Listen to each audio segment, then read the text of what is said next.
വാളകത്ത് അധ്യാപകൻ കൃഷ്ണകുമാർ ആക്രമിക്കപ്പെട്ട സംഭവത്തിൽ സിബിഐ അന്വേഷണം ഊർജിതമായി തുടരുന്നു. സംഭവവുമായി ബന്ധപ്പെട്ട് കടക്കലിലെ ജ്യോത്സ്യൻ ശ്രീകുമാറിനെ സിബിഐ സംഘം വെള്ളിയാഴ്ച ചോദ്യം ചെയ്തു. 2011 സെപ്റ്റംബർ 27-നാണ് കേസിനാസ്പദമായ സംഭവം നടന്നത്. വാളകം രാമവിലാസം സ്കൂളിലെ അധ്യാപകനായിരുന്ന കൃഷ്ണകുമാറിനെ വാളകത്തിനു സമീപം ഗുരുതര പരിക്കുകളോടെ കണ്ടെത്തുകയായിരുന്നു.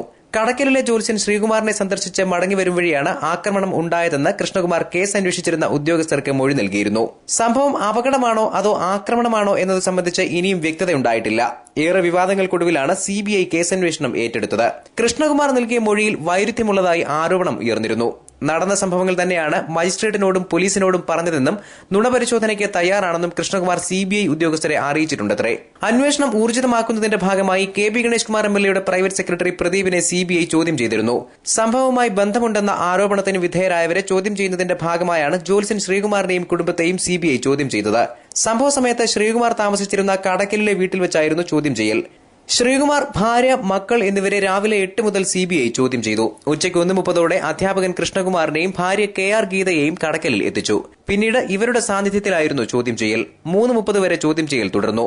നേരത്തെ പോലീസിന് നൽകിയ മൊഴിയിൽ നിന്ന് വ്യത്യസ്തമായാണ് ശ്രീകുമാർ സിബിഐക്ക് മൊഴി നൽകിയതെന്ന് സൂചനയുണ്ട്.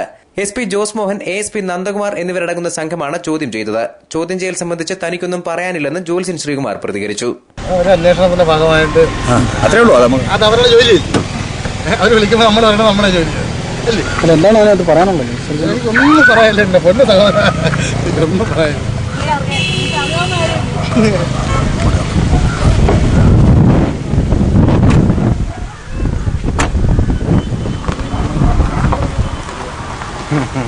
ന്യൂസ് ബ്യൂറോ, കടക്കൽ.